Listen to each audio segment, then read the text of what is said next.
Oke, Assalamualaikum warahmatullahi wabarakatuh. Selamat pagi, teman-teman farmasi fisika.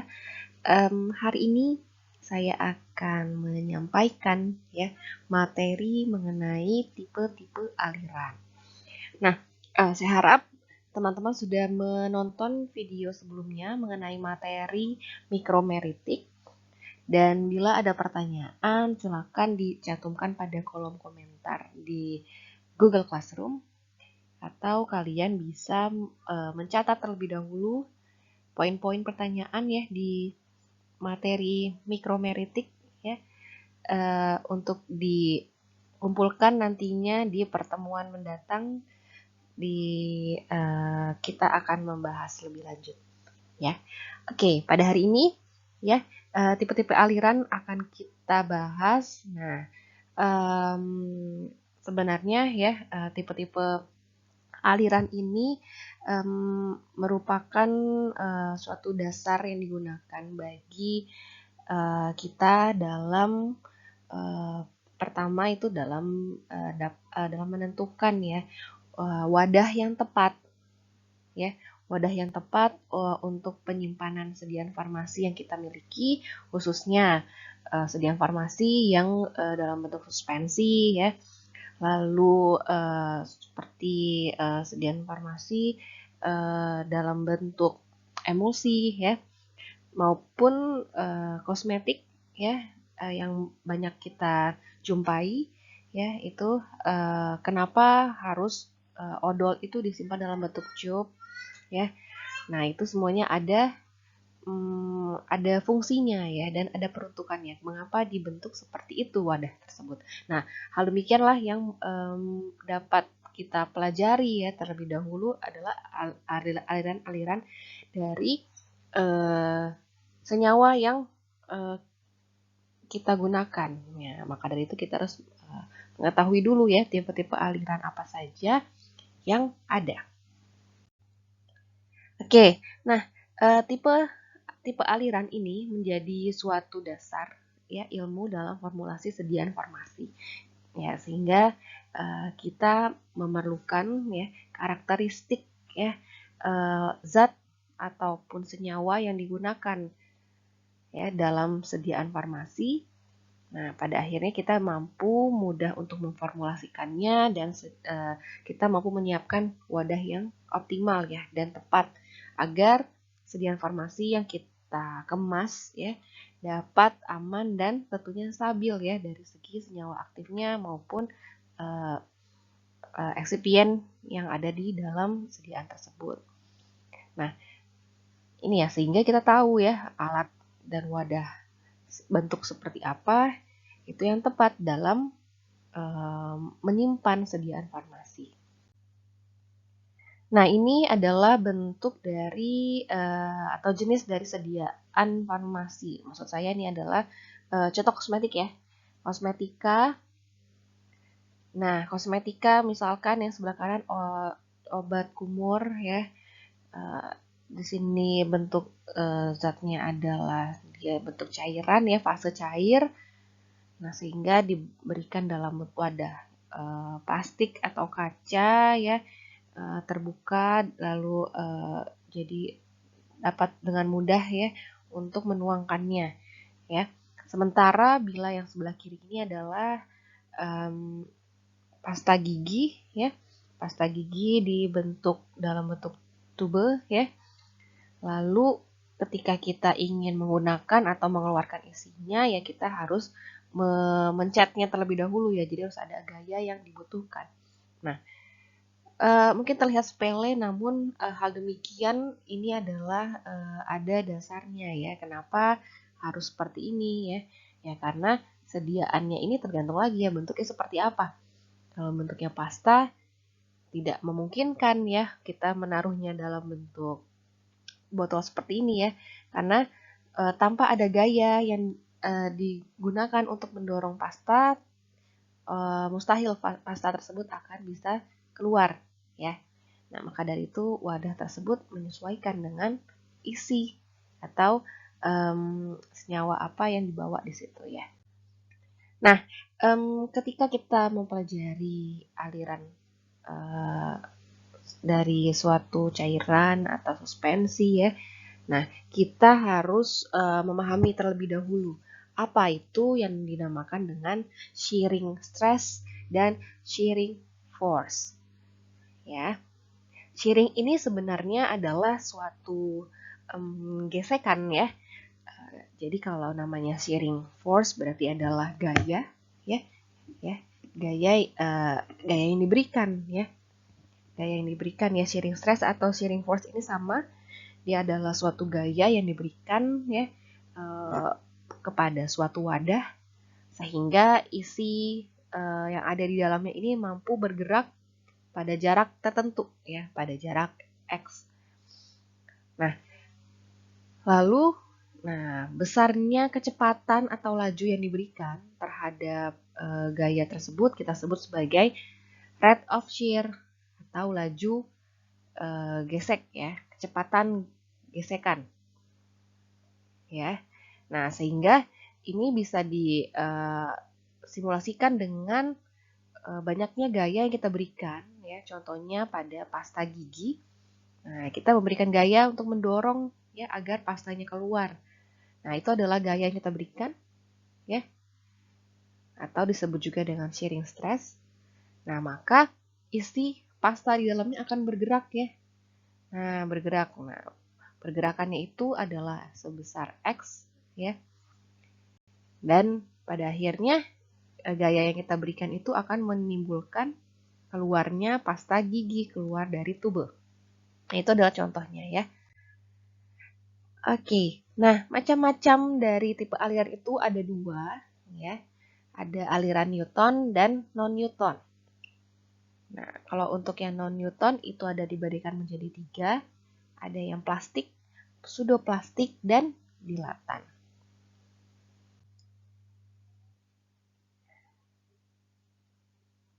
Nah, lalu sistem Newton itu seperti apa? Nah, sistem Newton ini adalah suatu sistem yang menerangkan ya bahwa semua jenis aliran yang ideal, nah contohnya adalah murni, campuran pelarut dan larutan sejati ini ya, yang terdiri atas satu zat saja.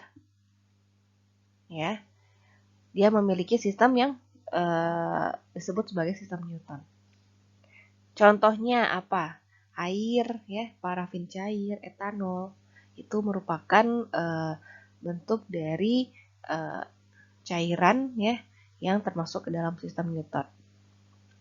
Nah, untuk cairan yang termasuk ke dalam sistem Newton ini ya memiliki viskositas yang tetap pada suhu dan tekanan tertentu.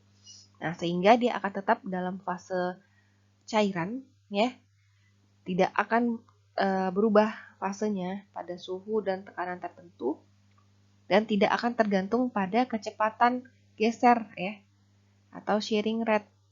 Nah, dia tidak akan bergantung pada gaya yang diberikan. Ya. Dia selalu akan menempati ruang. Ya. Dan dia tidak akan membutuhkan energi atau tekanan untuk dapat mengalir. Ya. Ya, jelas ya, tidak seperti pasta. Kalau pasta harus membutuhkan tekanan ya, ada gaya di situ diberikan untuk dia keluar. Namun kalau untuk cairan seperti air, parafin cair dan etanol tidak membutuhkan tekanan untuk dapat mengalir. Nah, sehingga besarnya kecepatan geser atau shearing rate-nya dari aliran tersebut sebanding dengan gaya per satuan luas. Nah, ini adalah grafik dari sistem Newton. Nah, yang dimaksud dengan sebanding tadi ya antara gaya persatuan luasnya atau shearing stress dengan kecepatan geser shearing rate ini per detik. Ini sebanding sehingga membentuk suatu grafik linear ya, garis lurus. Nah, yang menunjukkan bahwa ini adalah P yang menunjukkan fluiditas. Nah, fluiditasnya adalah 1 per viskositas ya. Nah, berarti di sini menunjukkan bahwa ya antara shearing rate, ya, shearing rate atau laju kecepatan gesernya, dan shearing stress berlaku sebanding, ya, sehingga garis lurus bentuknya. Lalu, hal demikian mengakibatkan bahwa besarnya fluiditas atau keenceran itu adalah berbanding terbalik dengan viskositasnya. Nah, yang berbentuk N ini adalah viskositas ya. Nah, sehingga fluiditas pada Newtonian fluid atau sistem Newton adalah 1 per kekentalannya atau viskositas. Ya, sehingga bila kalian menemukan grafik reogram ya, namanya reogram ya, reogram Newton, bentuknya itu berupa slope garis lurus. Nah, seperti ini. Nah, garis lurus ini menunjukkan dia sebanding ya antara shearing force dengan shearing rate. Nah, itu sudah dipastikan grafik atau reogram yang menunjukkan sistem Newton. Oke. Nah, lalu kita lihat di sini ya, dia bentuknya garis lurus ya, linear, namun ketajaman dari slope-nya itu berbeda ya. Ada yang C2 paling curam slope-nya, lalu C1 dan paling tidak curam adalah yang C3. Nah, dari sini kita bisa menentukan bahwa semakin curam slope yang terbentuk, ya, dia memiliki fluiditas yang lebih tinggi. Ya.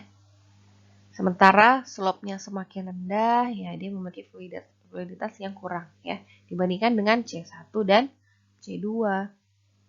Nah, kenapa demikian?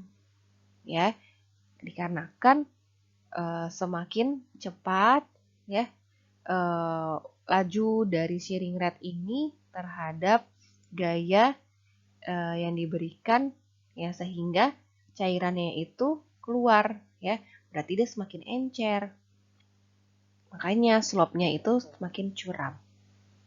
Oke, begitupun bila yang C3 ya, berarti dia semakin kecepatannya semakin lambat hingga di sini ya, semakin lambat cairannya itu dapat keluar dari suatu wadah, nah, dan sebanding juga dengan gaya yang diberikan ya.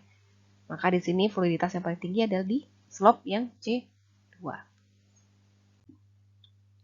Oke, kita berlanjut ya ke sistem yang non Newton. Tadi kalau sistem Newton, grafik yang ditunjukkan bentuknya slope garis lurus ya, sebanding antara shearing rate dan shearing force. Namun kalau di sistem non Newton tidak seperti itu. Ya. Dia adalah kebalikan dari aliran Newton. Lalu sistem non Newton itu dipengaruhi oleh kecepatan dan besar tekanan. Nah, maka tidak ada nilai yang sebanding ya antara kecepatan geser atau shearing rate dengan shearing force-nya ya.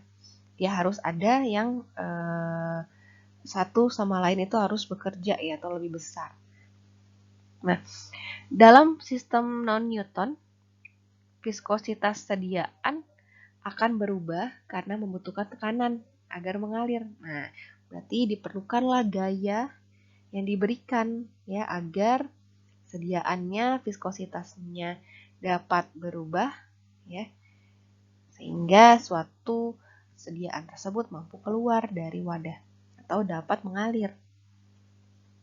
Nah, umumnya sistem Newton ini bisa kita temui ya pada dispersi heterogen seperti koloid, emulsi, suspensi, ya, krim, salep, dan sediaan setengah padat. Nah, besarnya kecepatan geser atau shearing rate dan tekanan geser atau shearing stress ini nggak sebanding. Nah, nanti akan terlihat pada grafiknya. Nah, ini adalah grafik dari aliran non-Newton ya, dibandingkan dengan aliran Newton. Nah, Coba kita perhatikan. Aliran Newton ya akan menunjukkan garis yang tegak lurus atau sebanding ya terhadap shearing force dan shearing rate. Sementara bila yang aliran non-Newton, dia akan menunjukkan, nah, ada 3 grafik yang berbeda ya. Nah, 3 grafik yang berbeda ini menunjukkan bahwa ada 3 jenis aliran non-Newton. Antara lain ada aliran dilatan ya, grafiknya seperti ini ya. Lalu ada aliran pseudoplastik dan aliran plastik. Nah, bagaimana sih ya perbedaannya satu dengan lainnya? Kita bahas ya. Yang pertama adalah aliran plastik. Nah, kenapa namanya aliran plastik? Jadi aliran plastik ini disebut juga dengan Bingham bodies. Nah, reogramnya atau grafik dari aliran plastik ini ya, dia akan menunjukkan antara ya hubungan antara tekanan yang diberikan berupa gaya F dengan kecepatan geser berupa G ya. Nah, dalam reogram aliran plastik ini ya, dia cenderung linear ya, namun tidak memotong sumbu 0,0 atau tidak melalui titik 0,0. Tidak memotong sumbu F di F ya. Jadi dia tidak dari 0,0 namun bergeser. Nah, di sini maka menunjukkan bahwa ya terjadi yang namanya perubahan fase ya antara fase padat ke fase cairan, sehingga di sini terlihat bahwa ada gaya yang diberikan ya pada sediaan atau pada senyawa ya tersebut itu harus diberikan gaya sehingga fasenya berubah dulu dari fase padat ke cair. Jadi seiring dengan naiknya tekanan yang diberikan. Nah, cairan plastis ini atau sediaan pada aliran plastis ini dia nggak akan mengalir ya hingga mencapai suatu gaya tertentu atau yang disebut dengan F yang dicapai sebesar yield value. Jadi harus ada dulu nih gaya yang diberikan sebesar yield value ya, sebesar gaya ini nih di titik perpotongan ini yang merupakan gaya yang diberikan.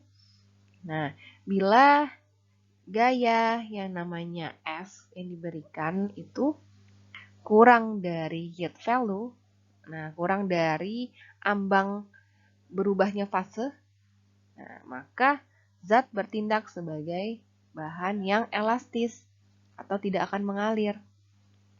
Nah, jadi pada aliran plastis ini ada suatu ambang yang namanya yield value, di mana kalau kurang dari ambang yield value ya, atau kurang kita memberikan tekanan ya, tidak kurang dari yield value ini ya, atau gaya yang diberikan ini, dia tetap akan dalam fase padat saja, tidak akan dalam bentuk cairan. Sementara bila gaya yang kita berikan lebih dari yield value, dia akan berubah fase atau viskositasnya akan menurun sehingga dia dapat mengalir ya keluar dari wadah. Nah, ini aliran plastik ya. Nah, ini dia adalah yield value-nya.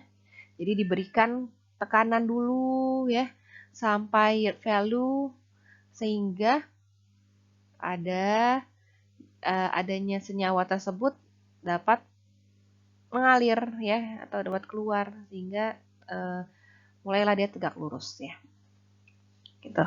Oke, itu adalah aliran plastik ya. Contohnya suspensi dan partikel terflokulasi. Nah, semakin banyak suspensi yang terflokulasi, maka yield value akan semakin besar. Nah, yield value akan terlampaui maka sistem dapat menyerupai sistem Newton. Nah, lihat ya, dia akan tegak lurus sampai yield value-nya itu tercapai. Bahwa sampai diberikan tekanan atau gaya yang diberikan, maka fase dari cairannya akan berubah ya. Dan nantinya dia akan tegak lurus ya, menyerupai aliran Newton. Oke. Cukup mengerti ya mengenai aliran plastik. Oke, kita lanjut ke aliran pseudoplastik. Aliran pseudoplastik ya, merupakan aliran yang menunjukkan polimer-polimer dalam larutan. Dia berbeda dengan aliran plastik ya. Kalau plastik itu adalah aliran yang isinya itu partikel tersuspensi dalam emulsi. Sementara kalau pseudoplastik ini spesial bagi aliran yang merupakan komponennya itu polimer-polimer pada larutan. Contohnya apa? Sistem koloid ya, gom alam, natrium alginat, CMC, metil selulose, natrium karboksimetil selulose. Nah, itu merupakan contoh dari aliran pseudoplastik. Reogram dari aliran pseudoplastik ini tidak memiliki yield value ya. Jadi dia tidak memerlukan adanya perubahan fase sampai ambang tertentu ya. Dan viskositas pada aliran pseudoplastik ini berkurang ya seiring dengan meningkatnya laju dari geseran ya atau rate of shear.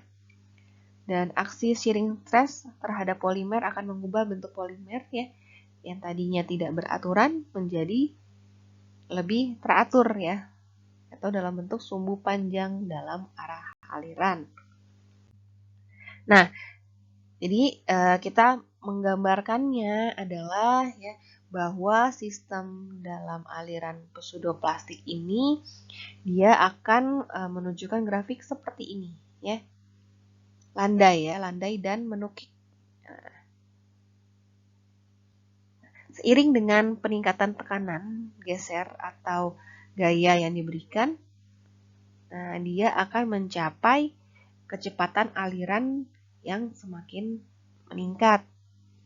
Ya, dan ini membuktikan bahwa seiring gaya yang diberikan atau tekanan yang diberikan pada wadah, maka viskositas dari isi dalam wadah itu akan menurun sehingga dapat mengalir ya. Lalu nah ini adalah bentuk formasi ya atau polimer ya yang tadinya tidak beraturan ya, yang masih memiliki viskositasnya tinggi ya. Nah, seiring dengan diberikannya gaya ya atau dalam bentuk tekanan, maka nah, ya polimer yang tidak beraturan ini akan tertekan gitu ya sehingga bentuknya menjadi polimer yang lurus. Nah, dan dia akan mengikuti arah tekanannya. Ya, arah tekanannya diikuti ya. Viskositasnya menurun ya karena sudah berubah formasinya menjadi linear dan pada akhirnya dia akan mampu dikeluarkan dari wadah. Nah, ini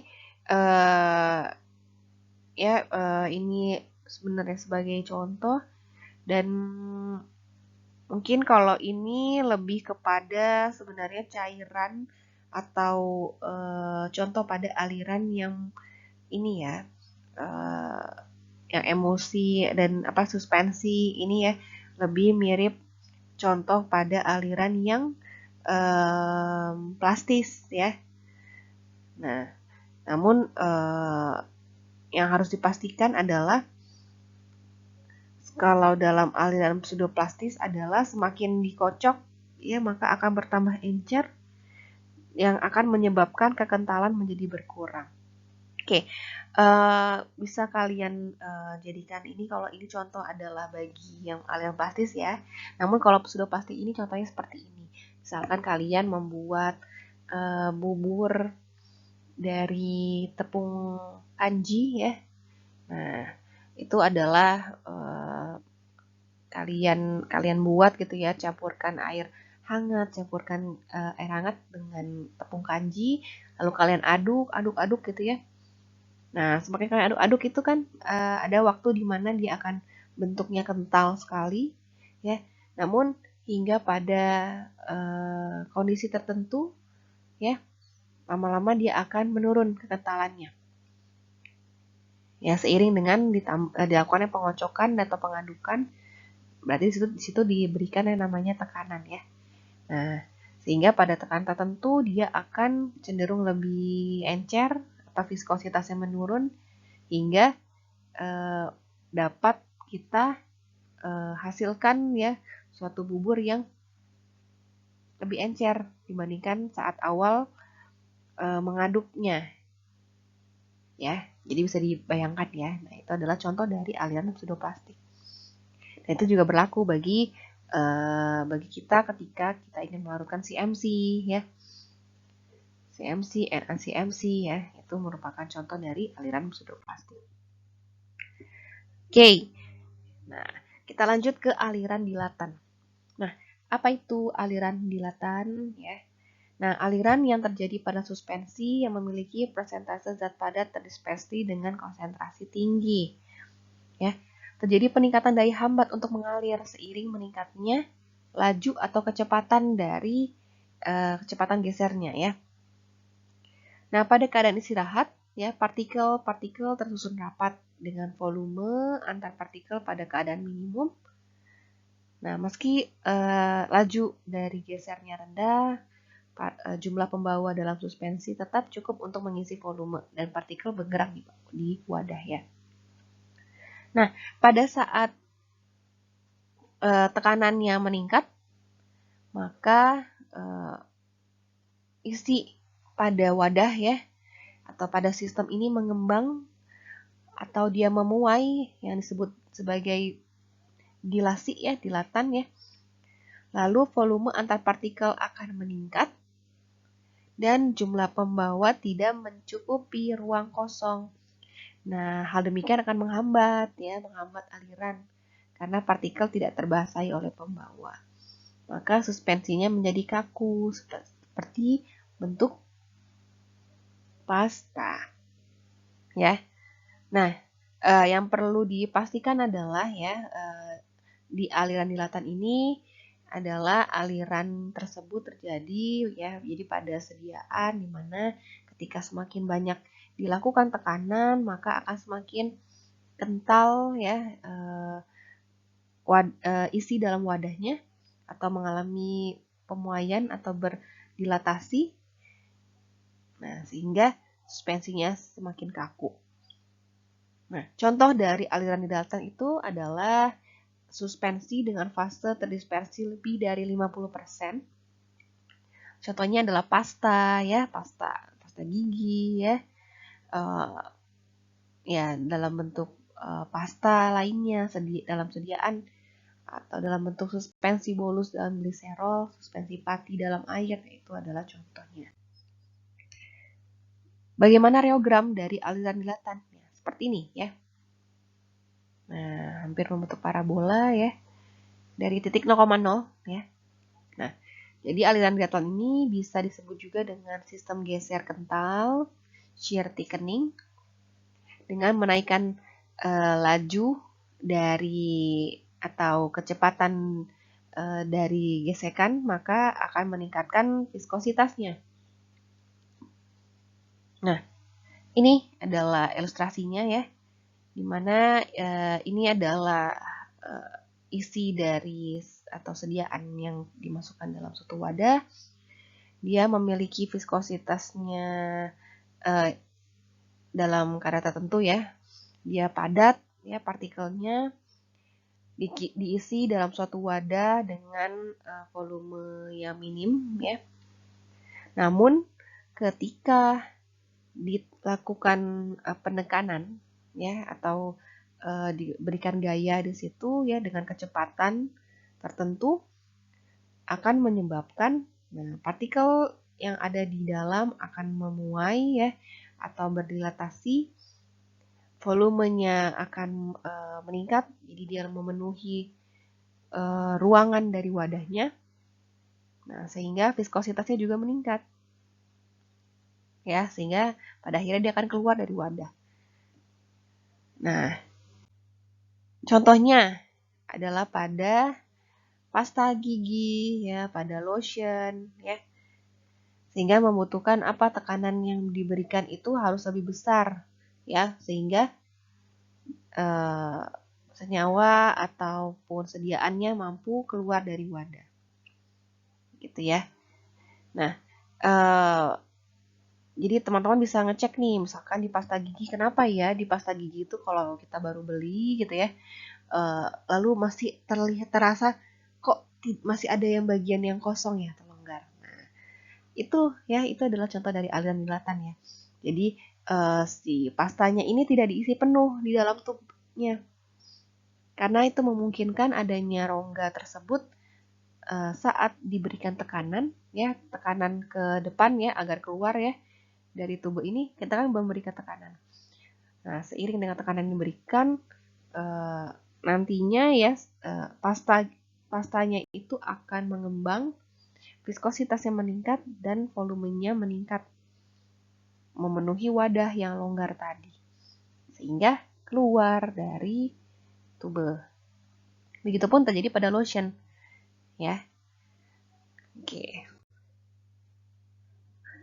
Nah, untuk materi mengenai aliran sudah sampai di situ ya.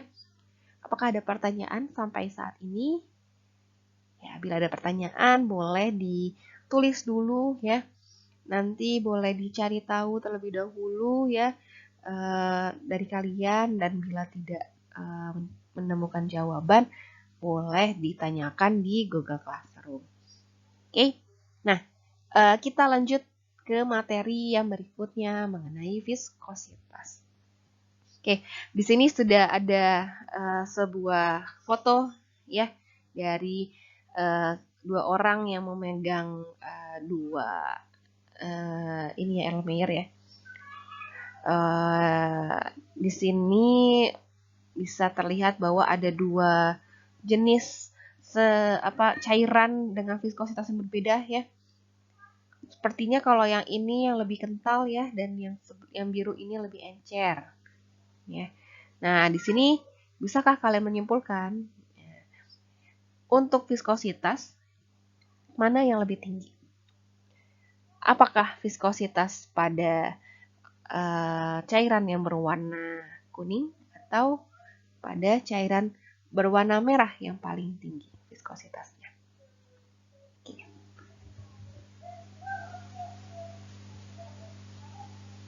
Ya, bagaimana? Sudah menemukan jawabannya?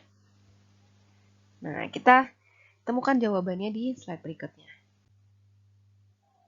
Nah, viskositas itu apa sih?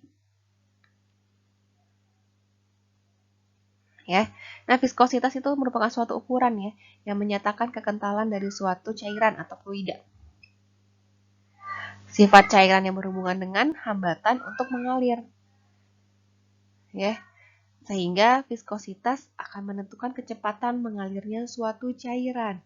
Nah, cairan yang mengalir cepat, misalkan air ya, lalu apalagi alkohol gitu ya.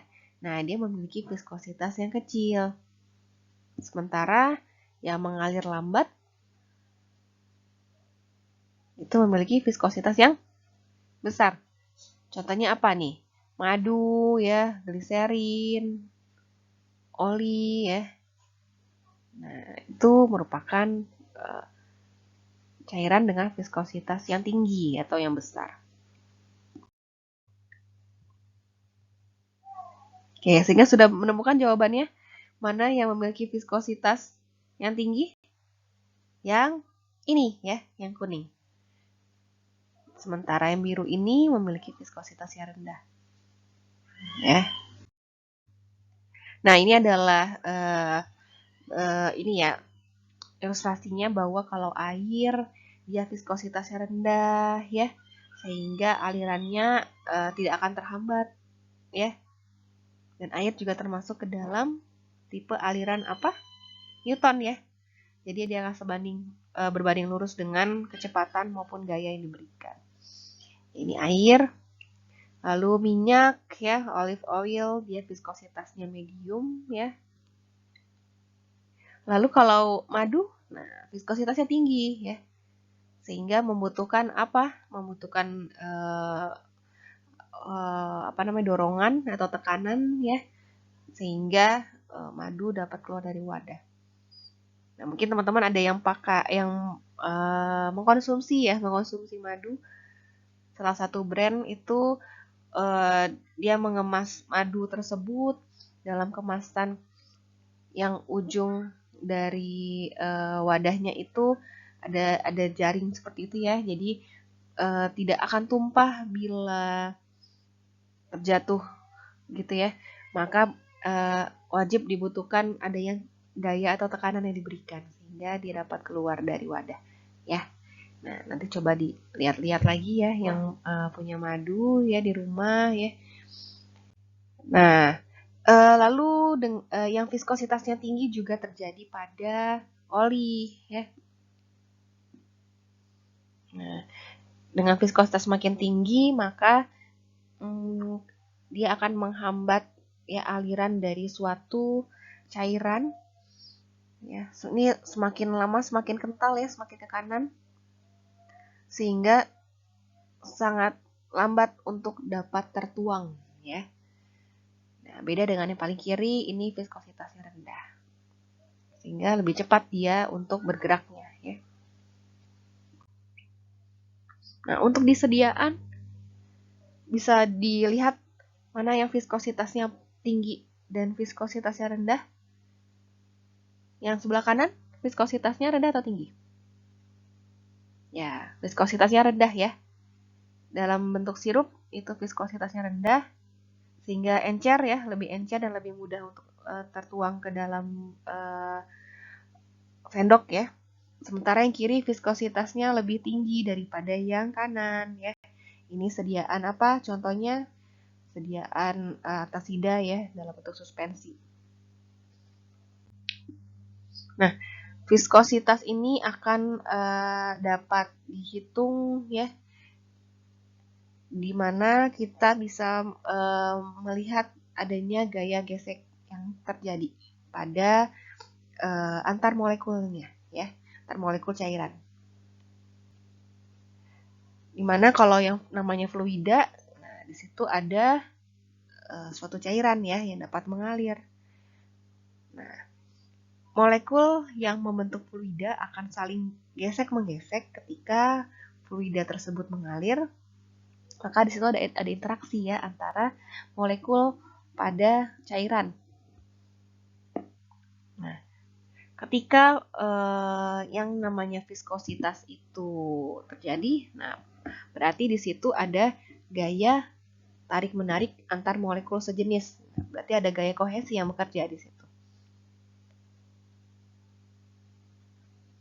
Bila itu terjadi pada gas, maka namanya viskositas pada gas tersebut diakibatkan oleh adanya interaksi antara molekul-molekul gas.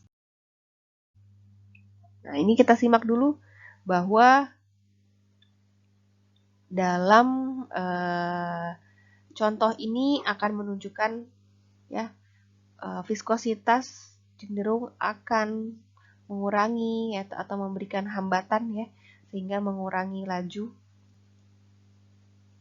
ya, laju dari si benda. Okay, so we're going to do a quick little demo here to illustrate the difference in internal friction between several different ideas or several different fluids. So the first one we're going to do is we're going to put it into air. Nah, ketika di udara, kelerengnya So if you akan think about the jatuh resistance to the marble secara flowing, langsung. that's an idea of what the viscosity is. And now I'm going to do oil and water at the same time. Nah, yang tengah Watch adalah the minyak, marble go down yang through sebelah these kiri fluids. adalah air. And so now some discussion would be around which one had more internal friction, or another way of saying that is which one has more viscosity. Nah, lalu pertanyaannya adalah yang mana yang paling viskos atau yang memiliki kentalan lebih tinggi? Apakah minyak ataukah air? Nah, dari percobaan kelereng ya yang dimasukkan ke dalam gelas ukur ini ya terlihat bahwa ini adalah fluida yang kental ya, dia adalah minyak, sementara ini yang fluida yang lebih encer ya, viskositasnya lebih rendah. Nah, maka nampak di awal ya saat kelereng itu dimasukkan ya, mula-mula kelereng ini bergerak dengan cepat ya pada jarak tertentu, namun yang paling sampai di dasar itu yang air. Nah, karena apa ya? Ingat lagi pada aliran Newton, kecepatan akan sebanding dengan gesekan ya atau gaya yang diberikan. Dan dia akan berbanding lurus sehingga akan jauh lebih cepat nyampe ke sini dibandingkan dengan yang aliran yang non Newton. Nah, contohnya di sini kan ini ya minyak ya. Nah, dia memiliki viskositas yang tinggi sehingga lama-lama ada perlambatan ya. Dia akan bergerak secara konstan, beraturan. Nah, sehingga di sini dapat dilihat bahwa selain adanya gaya yang diberikan ya di samping gaya berat dan gaya apung zat cair, ada gaya lain yang bekerja pada kelereng. Adanya gaya friksi atau gesekan akibat kekentalan dari fluida. Ya, karena minyak ini jauh lebih kental ya, sehingga dia memperlambat ya pergerakan atau kecepatan dari kelereng, namun pergerakan atau kecepatannya konstan ya setelah jarak tertentu. Oke, nah koefisien viskositas ya kita akan bahas bahwa fluid yang ideal itu ya tidak ada kekentalan yang dapat menghambat ya. Itu yang ideal ya. Berarti untuk air ya itu merupakan fluida ideal ya. Dia tidak ada hambatan yang terjadi ya pada air sehingga suatu benda bila dijatuhkan di air dia akan secara konstan bergerak ke bawah tanpa adanya hambatan. Nah, tingkat kekentalan suatu fluida dapat dinyatakan oleh koefisien viskositas fluida. Nah, sehingga ini dibaca sebagai eta ya, merupakan koefisien viskositas dan semakin tinggi koefisien viskositasnya, maka suatu fluida akan semakin kental. Nah, bila diamati di sini ya secara diagram atau ilustrasinya, fluida yang tidak kental itu ya akan bekerja ya dia seiring dengan kecepatan dari yang diberikan ya atau tekanan yang diberikan ya pada kecepatan tertentu, dia akan sebanding ya banyaknya kecepatan yang diberikan itu seiring dengan gaya yang diberikan ya. Sementara kalau fluida yang kental ya harus diberikan tekanan ya hingga pada kecepatan tertentu dia mampu akan bergeser. Nah, sehingga rumusnya apa? Gaya atau F sama dengan eta, koefisien viskositas, dikalikan dengan luas permukaan bidang, dikalikan dengan kecepatan aliran dibagi dengan jarak. Nah, satuan viskositas itu adalah poise ya, atau dine S per centimeter kuadrat, atau dine second itu maksudnya ya. Nah, untuk viskositas ini ya, kita bisa mengacu kepada hukum dari Poisson bahwa fluida tidak kental bisa mengalir melalui pipa bertingkat ya tanpa adanya gaya yang diberikan. Nah, bagaimana caranya? Nah, perhitungannya seperti ini. Q sama dengan delta P ya dikalikan dengan Pi R pangkat 4 per N per L dikalikan dengan eta dikali dengan L. Nah, pada fluida yang kental diperlukan perbedaan tekanan. Nah, delta P adalah perbedaan tekanan antara ujung pipa.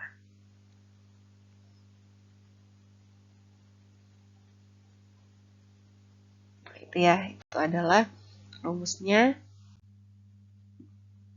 Nah, sebetulnya bila kita mengacu pada hukum Poiseuille ini, kita bisa mengaplikasikannya di mana? Nah, ini adalah menghitung debit ya, debit atau banyaknya aliran dari fluida yang mampu dikeluarkan oleh sebuah pipa. Nah, ini diaplikasikan ya umumnya di industri ya, di industri misalkan dia membuat suatu bejana dalam proses produksi untuk suatu fluida ya, misalkan oli gitu ya, oli yang diproduksi ya, terus ya beberapa industri yang memerlukan instrumen dalam bentuk pipa-pipa ya, dan menyalurkan oli tersebut ya ke chamber yang lain. Nah, dia membutuhkan penerapan dari hukum Poiseuille ini ya, sehingga bisa tahu ya berapa banyak cairan atau fluida yang mampu ditransfer dari satu chamber ke chamber lain dalam waktu tertentu ya.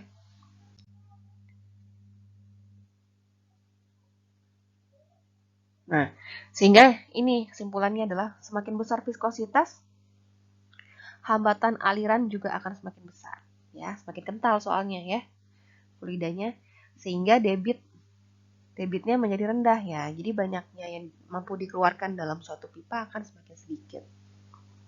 Nah, kecepatan aliran volume sebanding dengan gradien tekanan dan jari-jari pipa.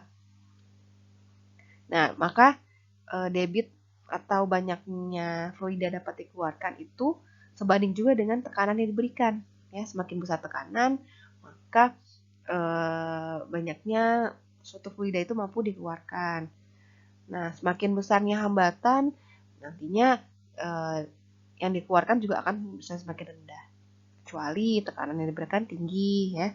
Begitu pula dengan pipa yang digunakan semakin besar itu juga akan makin meningkatkan aliran dari fluida tersebut. Oke. Nah, ini adalah contoh fluidanya dan koefisien viskositas. Ya.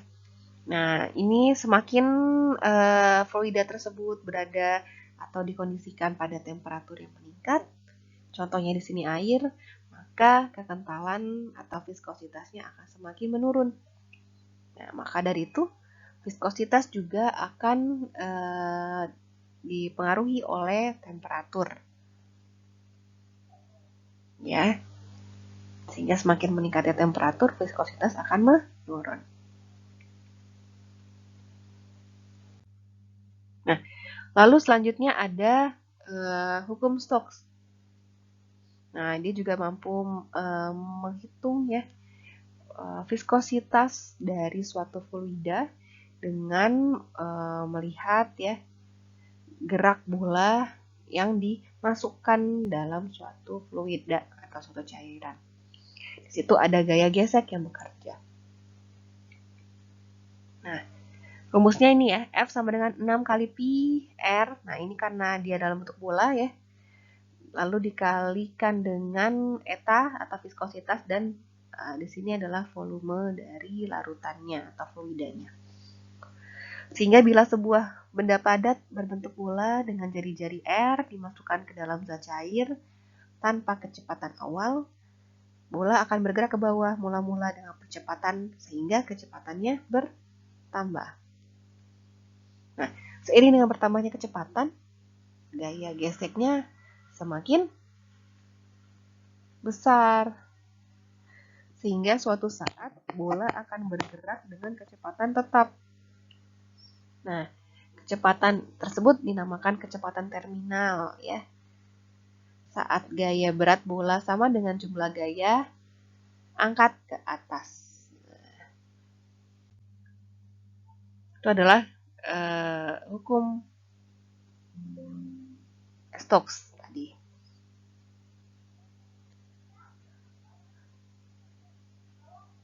Nah, bilangan Reynolds. Nah, bilangan Reynolds adalah suatu bilangan ya yang menunjukkan bahwa suatu viskositas dari suatu fluida ini dipengaruhi oleh besarnya aliran laminar atau aliran kental.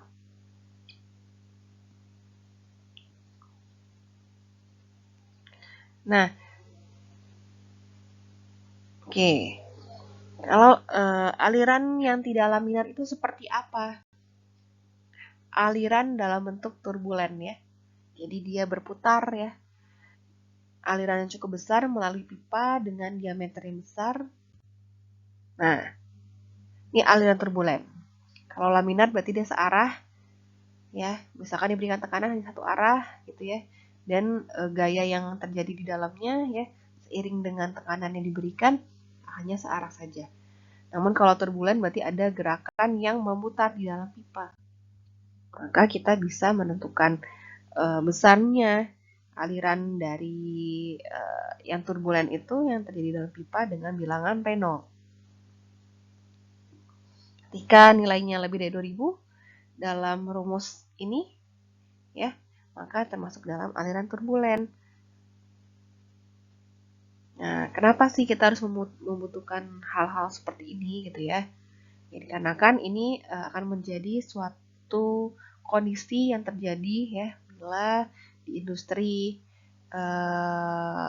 farmasi gitu ya dalam menghasilkan suatu sediaan misalkan suspensi ya dengan kekentalan tertentu, kita membutuhkan apa saja nih yang bisa kita kendalikan ya. Misalkan bila terjadinya turbulensi, maka dalam kondisi tersebut solusinya apa ya? Misalkan kita bisa menurunkan yang namanya apa? Viskositasnya ya. Kita aturlah. Berarti dengan viskositas tertentu kalau kelebihan akan meningkatkan turbulen, maka kita bisa menurunkan nilai viskositas dari suspensi yang kita miliki. Ya. Dan kita bisa atur juga, oh berarti kalau viskositasnya nggak mau diturunkan, apa yang bisa kita lakukan agar turbulensi tersebut tidak terjadi? Ya kita bisa menurunkan ya, misalkan menurunkan pipa yang kita gunakan dalam produksi, atau kita bisa menurunkan kerapatan cairannya atau kecepatan dari cairannya. Nah, jadi fungsi rumus-rumus ini ya itu adalah ingin mengurangi ya permasalahan-permasalahan yang terjadi ya dengan memasukkan parameter yang terlibat ya dalam selama proses produksi. Nah, ada beberapa model pengukuran terhadap viskositas ya. Kita bisa mengukur dengan beberapa cara, dengan vibro, dengan capillary tube, dengan rotational viscometer ya. Nah, kalau ini adalah contoh dari metode rotational ya, dengan menaruh sampel kita pada suatu wadah, lalu memberikan suatu spindle yang cocok ya. Umumnya spindle yang diberikan dari spindle yang ukurannya lebih besar ya ke kecil, karena itu akan berpengaruh terhadap viskositasnya ya. Nanti dia akan teraduk-aduk di sini ya. Ini pakai viskometer ya namanya.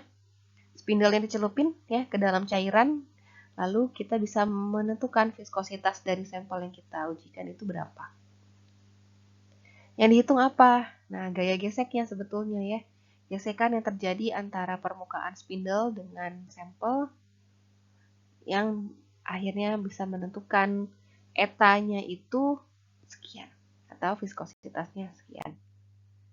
Nah, kita bisa menggunakan ya viskometer Brockfield seperti yang digambar sebelumnya ya.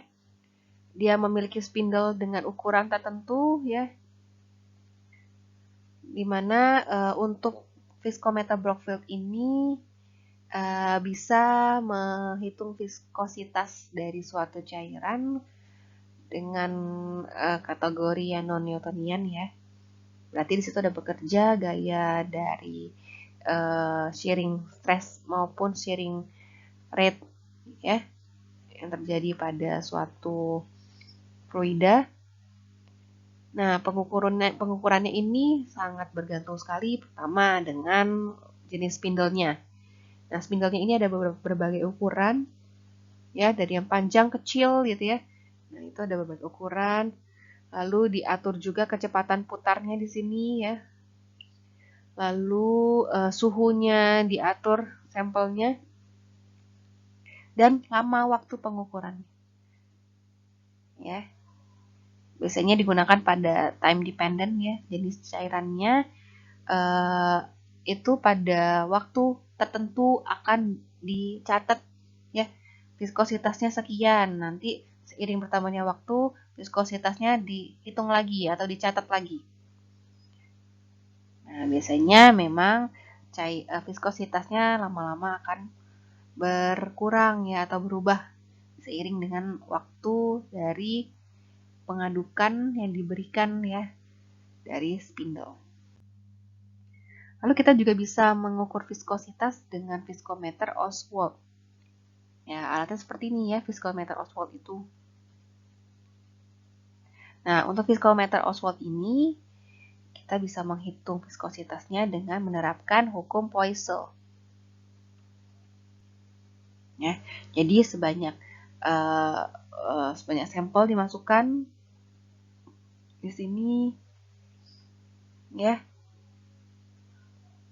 Lalu pada waktu tertentu dia akan mampu bergerak ya memenuhi chamber berikutnya hingga di sini adalah waktu yang mampu kita catat ya, dimana waktu stopnya. Nah, dengan waktu berjalan antara garis hijau ke merah ini pada jarak ini, nah kita bisa menghitung viskositasnya ya.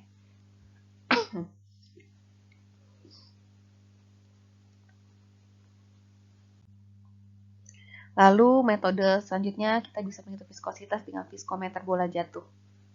Ya, menggunakan bola, kelereng, logam ya. Alat silinder berupa tabung ya sebagai penampungnya.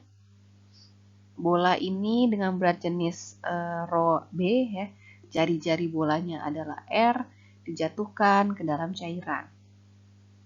Nah, cairan ini ya ada viskositasnya ya tertentu. Itu yang mau diukur. Lalu waktu yang diperlukan untuk bola dapat jatuh ke dasar itu dicatat dengan stopwatch sehingga kita memperoleh data-data yang bisa dimasukkan ke dalam rumus untuk menghitung viskositas atau eta. Sama dengan 2R kuadrat dikali gravitasi dalam kurung berat jenis dari B dikurang dengan berat jenis dari C ya dibagi 9 kali volume. Oke. Nah, ini adalah sama ya seperti tabel sebelumnya ya untuk koefisien viskositasnya. Nah, berdasarkan hukum Poiseuille, banyaknya cairan yang mengalir per satuan waktu melalui suatu penampang berjari-jari R dengan panjang L ya, selain ditentukan oleh perbedaan tekanan pada kedua ujung, juga ditentukan oleh viskositas cairan dan luas penampang pipa dalam sebutannya A ya. Jadi viskositas suatu cairan atau fluida ini sangat bergantung sekali pada banyaknya cairan yang dialirkan dalam penampang dengan tekanan yang berbeda dengan luas penampang yang berbeda, sehingga akan mempengaruhi kekentalannya ya. Lalu kecepatan gerak benda padat dalam fluida itu akan mempengaruhi viskositas, dan itu terjadi dan dinyatakan oleh hukum Stokes. Apabila benda bergerak dengan kecepatan tertentu dalam suatu medium fluida kental, maka benda akan mengalami hambatan ya akibat gaya friksi atau gesekan antara fluida dan ini ya. Lalu gaya geser tersebut akan sebanding dengan kecepatan relatif benda terhadap medium dan viskositasnya. Nah, jadi yang harus diperhatikan ya, kecepatan gerak akan berhubungan dengan viskositas, sehingga faktor yang mempengaruhi viskositas antara lain jenis fluida, ya, cairan memiliki viskositas yang lebih besar daripada gas, ya, karena adanya ikatan antara gaya kohesi antar partikelnya jauh lebih besar, ya. Lalu suhu cairan, nah viskositas akan semakin menurun dengan meningkatnya suhu, ya. Ingat lagi tadi kalau air semakin meningkat viskositas, semakin menurun viskositasnya ya, seiring dengan penambahan temperatur atau suhu. Tekanan juga mempengaruhi viskositas, ya. Ya ini semakin tinggi viskositasnya dengan bertambahnya tekanan yang diberikan, dan konsentrasi cairan ya akan semakin besar konsentrasi yang diberikan dalam suatu fluida akan meningkatkan viskositasnya. Oke, baik, itu saja ya yang dapat disampaikan ya dari dua materi. Tadi sudah mengenai tipe-tipe aliran, lalu dilanjutkan dengan viskositas. Bila ada pertanyaan yang akan disampaikan dari teman-teman, boleh dicantumkan dalam kolom komentar pada materi di Google Classroom ya.